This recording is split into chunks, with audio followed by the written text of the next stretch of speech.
നമ്മൾ ഈ കുറേ കോടികളുടെ കണക്കും NDRF SDRF ഇങ്ങനെ കുറേ കാര്യങ്ങളും പറഞ്ഞു പോയാൽ ഇത് കേൾക്കുന്നവർക്ക് യാതൊന്നും മനസ്സിലാവില്ല. ഇതിലിപ്പോൾ സംഭവിച്ചിരിക്കുന്നത് എന്താ? നമ്മൾ വയനാട് ദുരന്തം ഉണ്ടായിക്കഴിഞ്ഞപ്പോൾ നമ്മൾ കേന്ദ്ര സർക്കാരിനോട് സഹായം ചോദിച്ചു. സ്വാഭാവികമായിട്ട് അവർ ചെയ്യേണ്ട സഹായമാണ്, അവർ മറ്റ് സംസ്ഥാനങ്ങളിൽ ചെയ്തിരിക്കുന്ന സഹായമാണ്. ആ സഹായം ₹1 പോലും ഇതേവരെ കേരളത്തിന് കിട്ടിയിട്ടില്ല എന്നുള്ളതാണ് വ്യക്തം. അത് വളരെ വ്യക്തമാണ്. ഇപ്പോൾ BJPയുടെ പ്രതിനിധി പറഞ്ഞു 145 കോടി രൂപ വെച്ച് 2 പ്രാവശ്യം കൊടുത്തു. ആ 145 ഇനിയിപ്പോൾ വയനാട് ദുരന്തം ഉണ്ടായിട്ടില്ല എന്ന് വെക്കുക. ഫോർ എക്സാമ്പിൾ, വയനാട് ദുരന്തം ഉണ്ടായിട്ടില്ല.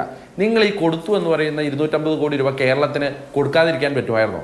കാരണം ഒരു വർഷം കേന്ദ്ര സർക്കാർ കേരളത്തിന് കൊടുക്കേണ്ട റിലീഫ് തുകയുടെ തുക മാത്രമാണ് ഈ 250 കോടി. അത് വയനാട് ദുരന്തം ഉണ്ടായാലും കൊടുക്കണമായിരുന്നു, ഉണ്ടായില്ലെങ്കിലും കൊടുക്കണമായിരുന്നു. നിങ്ങൾ ചെയ്ത ആകെ ഒരു പ്രവൃത്തി എന്ന് പറഞ്ഞാൽ ഡിസംബറിൽ കൊടുക്കേണ്ടിയിരുന്ന ആ റിലീഫ് തുക 2 മാസം മുന്നേ വയനാട് ദുരന്തം കണക്കിലെടുത്ത് കൊടുത്തു, അഡ്വാൻസായി കൊടുത്തു എന്നത് മാത്രമാണ് കേന്ദ്ര സർക്കാർ ചെയ്തിരിക്കുന്നത്. അത് വളരെ വ്യക്തമായിട്ട് നിങ്ങൾ ഹൈക്കോടതിയിൽ കൊടുത്ത സത്യവാങ്മൂലത്തിൽ പറയുന്നുണ്ട്. ഇനി ഇതിവിടെ നിൽക്കട്ടെ. സംസ്ഥാന സർക്കാർ രണ്ടാമത് ആവശ്യപ്പെട്ടത് അടിയന്തര ധനസഹായമാണ്. അടിയന്തര ധനസഹായമായി 215 കോടി രൂപ ആവശ്യപ്പെട്ടു. എന്തിനാണ് അടിയന്തര ധനസഹായം? ഈ ആളുകളുടെ ലോണുകൾ അത് എഴുതി തള്ളുക. ഈ ആളുകൾക്കുള്ള മോട്ടോർ വെഹിക്കിൾ ലോണുകൾ, വീട്ടിലെ ലോണുകൾ, പ്രോപ്പർട്ടി ലോണുകൾ, ആളുകൾ മുഴുവൻ മരിച്ചുപോയി, ആകെ ഒരു തരി മാത്രം ബാക്കിയുള്ളവരുടെ വീടുകളിലേക്ക് ലോണിൻ്റെ നോട്ടീസ് വന്നുകൊണ്ടിരുന്നപ്പോൾ അത് എഴുതി തള്ളുക. അത് കേന്ദ്ര സർക്കാരിന് ചെയ്യാൻ പറ്റുന്ന കാര്യമായിരുന്നു. 2, അവർ ആവശ്യപ്പെട്ടിരുന്നത് ഇമ്മീഡിയറ്റ് റിലീഫാണ്.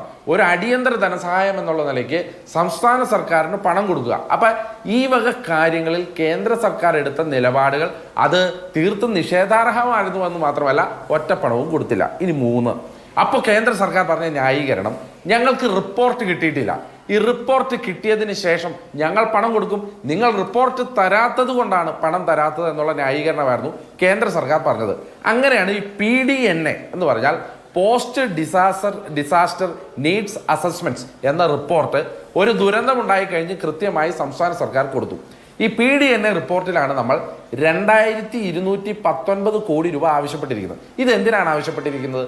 പൂർണ്ണമായി വയനാടിനെ പുനരുദ്ധീകരിക്കുക എന്നുള്ള പദ്ധതിക്ക് വേണ്ടിയാണ് ഇത് നമ്മൾ ആവശ്യപ്പെട്ടിരിക്കുന്നത്. ഞാൻ BJPയുടെ പ്രതിനിധിയോട് ചോദിക്കുന്നു, ഈ PDNA റിപ്പോർട്ട് കിട്ടി ഇത്ര മാസം കഴിഞ്ഞിട്ടും, ഏതാണ്ട് നവംബർ ഡിസംബർ മാസത്തിൽ കൊടുത്തതാണ്, 3 മാസം കഴിഞ്ഞിട്ടും ഈ PDNA റിപ്പോർട്ടുമായി ബന്ധപ്പെട്ട് ഒരൊറ്റ രൂപ ഈ സംസ്ഥാന സർക്കാരിന് കൊടുത്തിട്ടില്ല. അതാണ് 3ാമത്തെ കാര്യം. ഇനി 4, ഇപ്പൊ സംഭവിച്ചത് എന്താ? BJPയുടെ പ്രതിനിധി ഇവിടെ വഴിതെറ്റിക്കേണ്ട എന്താണെന്ന് പറയാം, ഗ്രാൻഡും ലോണും തമ്മിൽ വ്യത്യാസമുണ്ട്.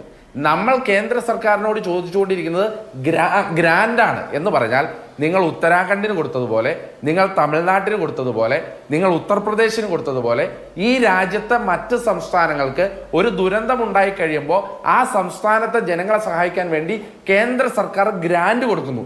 2219 കോടി രൂപ PDNA റിപ്പോർട്ടിന്റെ അടിസ്ഥാനത്തിൽ കേന്ദ്ര സർക്കാരിന് എത്രയാണോ കൊടുക്കാൻ പറ്റുന്നത് അത് കൊടുക്കാൻ പറ്റുന്ന ഗ്രാൻഡ്, ആ ഗ്രാൻഡിനെ പറ്റിയാണ് നമ്മൾ സംസാരിക്കുന്നത്. ഇനി ഇപ്പോൾ സംഭവിച്ചത് എന്താണ്?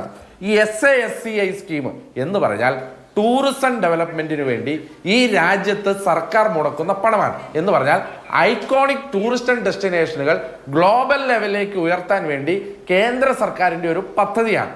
ഈ പദ്ധതിയുടെ അടിസ്ഥാനത്തിൽ സംസ്ഥാനത്ത് ഈ 2 പദ്ധതി, ഇപ്പോൾ ഈ നിങ്ങൾ പറയുന്ന പോലെ വയനാട് ചൂരൽമല മേഖലയിലെ 3 പദ്ധതികൾ മാത്രമല്ല ഇവിടെ പ്രഖ്യാപിച്ചിരിക്കുന്നത്. ഇപ്പോൾ Ashtamudi biodiversity of eco recreational hub Kollam എന്ന പദ്ധതി ഇവിടെ പ്രഖ്യാപിച്ചിട്ടുണ്ട്. ഇതേ റിപ്പോർട്ടിൽ തന്നെയാണ്. മലബാർ ഗേറ്റ് വേ എന്ന് പറഞ്ഞ സർഗാലയ എന്നുള്ള പേരിൽ വീണ്ടും അനുവദിച്ചിട്ടുണ്ട്. അത് ലോണാണ്. അത് ലോണായിട്ട് അതിൽ തന്നെ 2 വ്യത്യാസമുണ്ട്. ഈ പദ്ധതികൾക്കൊക്കെ ലോണായിട്ടാണോ അനുവദിച്ചിരിക്കുന്നത് എന്നുള്ളത് വ്യക്തത വരുത്തേണ്ടതുണ്ട്. കാരണം ആ പദ്ധതികൾക്ക് ഫണ്ടും ഇതിന് ലോണുമാണോ എന്നുള്ള സംശയം നിലനിൽക്കുന്നുണ്ട്. എന്നിരുന്നാൽ തന്നെയും സംസ്ഥാനത്തെ ഒരു ടൂറിസ്റ്റ് ആൻഡ് ഡെവലപ്മെന്റ് സെന്ററിൽ ഒരു റോഡ് പണിയുന്നതും വയനാട് ദുരന്തത്തിന്റെ ഗ്രാൻഡ് തമ്മിൽ വ്യത്യാസമുണ്ട്.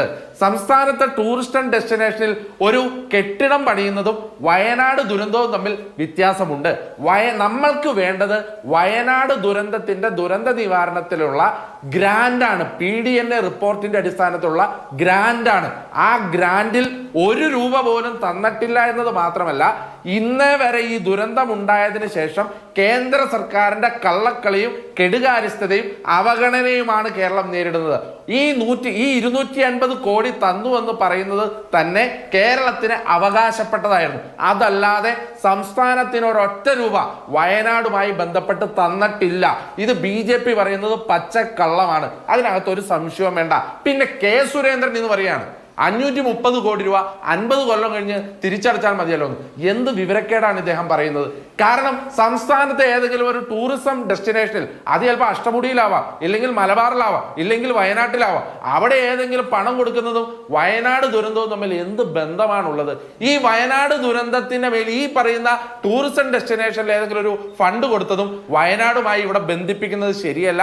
പ്രേക്ഷകർ കേൾക്കാൻ വേണ്ടി പറയുകയാണ്, ഇപ്പോൾ കൊടുത്തിരിക്കുന്നത് സംസ്ഥാനത്തല്ല രാജ്യത്തെ ടൂറിസം ഡെസ്റ്റിനേഷനിൽ റോഡ് പണിയാനും തോട് പണിയാനും കെട്ടിടം പണിയാനും റിക്രിയേഷണൽ ക്ലബ്ബ് പണിയാനും കേന്ദ്ര സർക്കാരിന്റെ പദ്ധതി പ്രകാരമുള്ള ഒരു തുകയാണ് കൊടുത്തിരിക്കുന്നത്.